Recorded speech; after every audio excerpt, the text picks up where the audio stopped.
บนนั่งกินเพื่อใครนี้ เฮ้ย เย็น เพราะว่ามัน เย็น แม่ก็สิ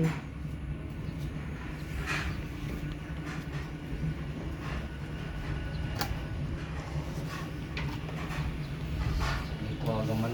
อยู่นั้นเนาะก็ญี่ปุ่นเด้ กันแม่น เวลาคนขับรถไปทางเขาไปนั่งกินเพื่อปุ๊กอีญี่ปุ่นไงกุ๊ก เออพุกใช้ใช่ป่ะพุกใช้เหมาะ นี่แม่นกว้างมันกว้าง โดนดินชื่อดินแม่จะโอ้ ตัวนั้นสิปล่อยสิพุกอยู่บนวันเดียนบ้าน พวกนั้นแหละ เอ้ยขอความ หลัง ความ คำพูด แห้งน้ำเป็นกินเป็นน้องเดียวได้บ้านเรา ทำหนัก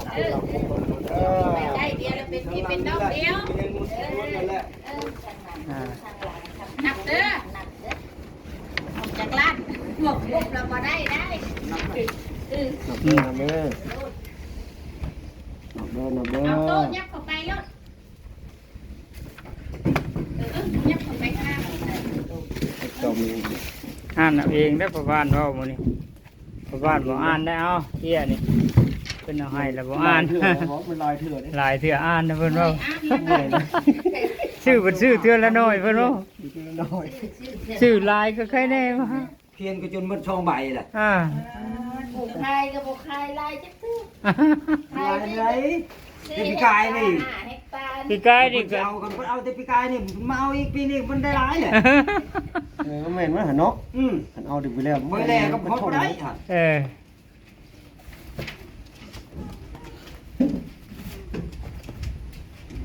จุบนก็จนได้ไปเบิ่งแหละ พอดีเนี่ยได้หลายคนไปอยู่มันจังม่วนบานนี่ อันนั้นอันตัวนี้เขาไปเบิ่งกันนะ ฮะ ตอนนั้นเขาเอาแล้วตอนนั้น ชื่อนั้นคอยไปเบิ่งคอยบอกว่าอยากได้ทั้งหมู่ ได้ บุญ ต่อก็ต่อกั ทั้ น งหมู่บุญทรงนี้เราบัดบ่ให้ ตะกี้ เออ จะเพชรพี่ช่าง บัดปีนี้บัดเอาทางให้อยู่ก็เอาแล้วเนาะ พอดีจะ ปีแล้วบัดบ่ให้ได้ กระดองกระได อันนั้นเลยโอ้ยนกงามเลย เออง ามเลย ก่อนชั้นไหน โอ้ย ปีแล้วบัดบ่ให้ได้ ทาง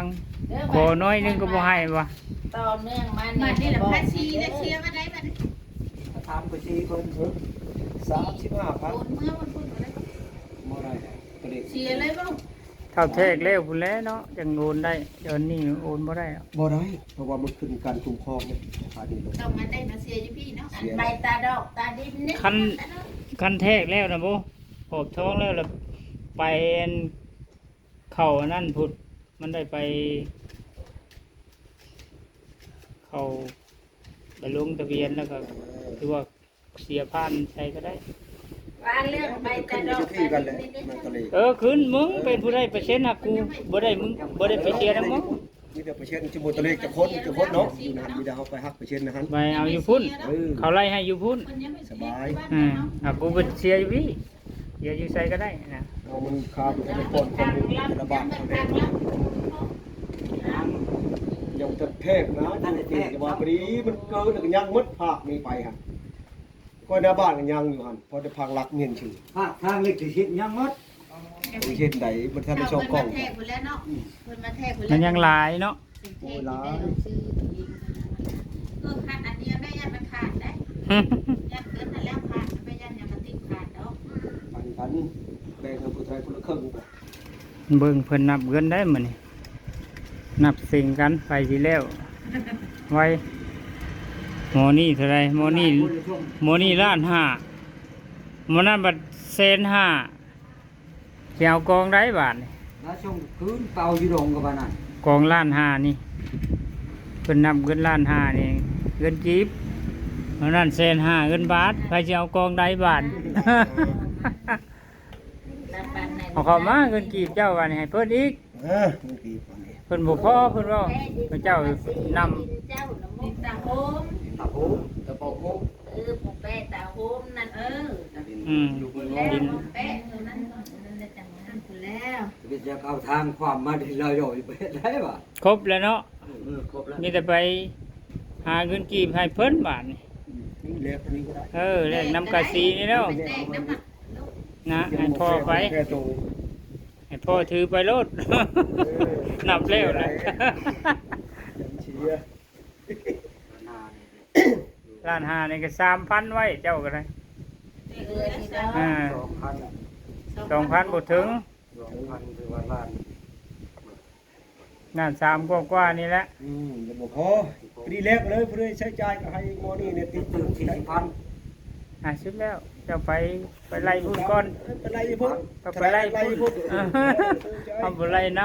ำเอาแต่ล้านห้าให้ย่าติอ่า แล้วจบรอชมก่อน นั่น30-40,000มันบ่ได้แล้วตื่ม40,000เนาะ เจ้าต้องตื่นเส้น6 6,000นะ 68ก็ล้าน 68ชูเนี่ย 8ก็16ก็ล้าน360เก่าเลยก็เป็นตื่ม40,000ก็เป็นล้าน4 แล้วบ่ฮอดอีกล้านห้า เนาะ บ่3,000คนมันจังเหลือ 3,000 อันเหลือ แต่บ่ให้กันกี่นี่จังบ่แตกฮอด3,000เลยสิบ่ใส่หยังจักนี่สิบ่กินหยังจักที่แล้วบ่แรงนี่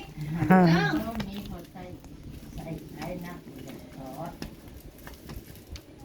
เท่านั้นแหละเพราะนั้นมันนั่งออกลูกเองดอกแม่มันแม่แสนนั่น